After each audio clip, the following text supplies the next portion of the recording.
এতে আমি 0 দিচ্ছি, বিতে 1 দিচ্ছি, তো 0 আর 1 গুণ করলে তো 0ই হয়। সো গাইজ 0, তো এটা এই পজিশনেও কিন্তু আউটপুটটা অফ আছে। তারপরের স্টেপ দেখুন, এও 0 বিতেও 0, সো তাহলে দুটাতেই যখন 0 পড়েছে, তো আউটপুট 0 আর 0 গুণ করলে তো 0ই হয়। সো এখানে আউটপুটটা 0। তারপরে আসন হচ্ছে 1, এতে 1 বিতে 1, দুটাতেই 1 1, তাহলে দুটাতেই 1 1 থাকলে অবশ্যই আউটপুটটা হাই হবে, কেননা 1 আর 1 গুণ করলে তো অবশ্যই 1ই হবে, তাই না? আর 1 হচ্ছে হাই। এখানে আমি এর আগে দুইটি স্টেট, ডিজিটাল দুটি স্টেট দেখিয়েছি, সেখানে কিন্তু এই যে এখানে দেখুন 1 1 মানে হাই অর্থাৎ চালু।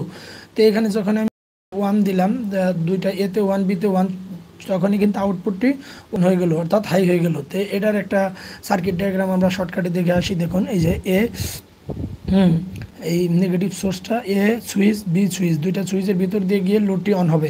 এখন এতে আমরা 1 যখন দিলাম তখন বিতে 0, তে এই বি পর্যন্ত এই সাইড করে রইলো, এই লোড পর্যন্ত আর ভোল্টেজটা যেতে পারলো না, যে কারণে সার্কিটটিও কমপ্লিট হলে তো পারলো না, সার্কিটটি অফ হয়ে রইলো। আবার যখন আমরা এতে 0 দিলাম তখন কিন্তু সোর্সটা এ পর্যন্ত এই সাইড করে রইলো।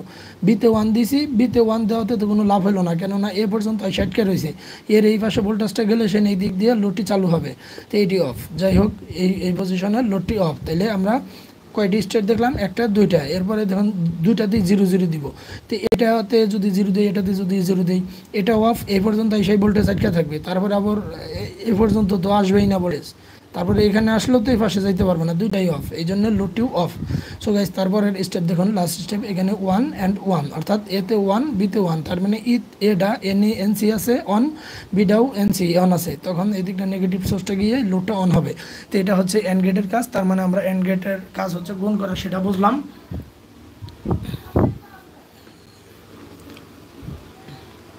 তো যাই হোক, এইভাবে অর গেটও সেমভাবেই কাজ করে, আমি আর এটা দেখালাম না। নট গেটের কাজ হচ্ছে উল্টা ইনভার্স করা, নট গেটে 0 দিলে 1 হয়, 1 দিলে 0 হয়। তো যাই হোক, এটার কাজ শেষ। এখন আজকে আমাদের প্রাথমিক যে ক্লাসটা সেটি নিয়ে আলোচনা করব।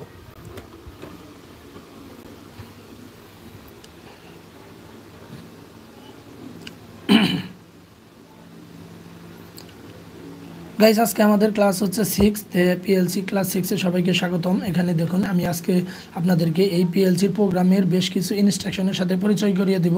আপনারা একটু ভালো করে খেয়াল করে লক্ষ্য করুন। এখানে দেখুন লেখা আছে the following sign are displayed for the type of instruction. Some instruction, সবগুলো ইনস্ট্রাকশন এখানে দেওয়া আছে পিএলসির। এই ইনস্ট্রাকশন অনুযায়ী কিন্তু মূলত পিএলসিতে প্রোগ্রাম করতে হয়। আপনারা যদি পিএলসির প্রোগ্রাম করতে চান, অবশ্যই এই ইনস্ট্রাকশনগুলো আপনাদেরকে ফলো করতে হবে, আর এই ইনস্ট্রাকশন দিয়েই কাজ করতে হবে। ইনস্ট্রাকশনের ভিতরে বিভিন্ন ফাংশন থেকে শুরু করে প্রত্যেকটা লজিকের ইনপুট আউটপুট এনও এনসি সব কিছু বিস্তারিত প্রোগ্রাম আছে। সো গাইজ, দেখুন আমি একটু একটা একটা করে আপনাদেরকে খেয়াল করে দেখাচ্ছি। এখানে যে চিহ্নটা দেখতে পাচ্ছেন, এটি হচ্ছে কয়েল, এটা একটা কয়েলের চিহ্ন। হ্যাঁ, এটা F9-এ থাকে।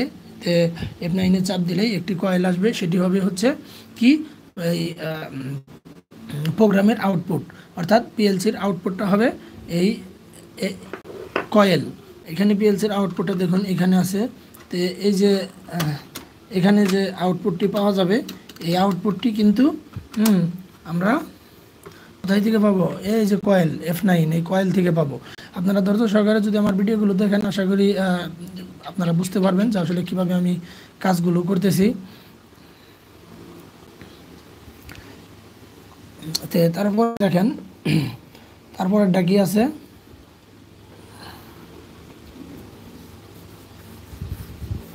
এখানে কিন্তু তারপরটা রিভার্স কয়েল আছে, এটা হচ্ছে উল্টা, রিভার্স মানে উল্টা। এখানে একটা কয়েল, তারপরটা হচ্ছে রিভার্স কয়েল, এটা হলো উল্টা কয়েল। আমি আগে ইনস্ট্রাকশন সম্পর্কে আপনাদের বলে নিই, আপনারা একটু ভালো করে খেয়াল করে শুনুন। এটা এর ভিতরে এস, এটা হচ্ছে সেট কয়েল।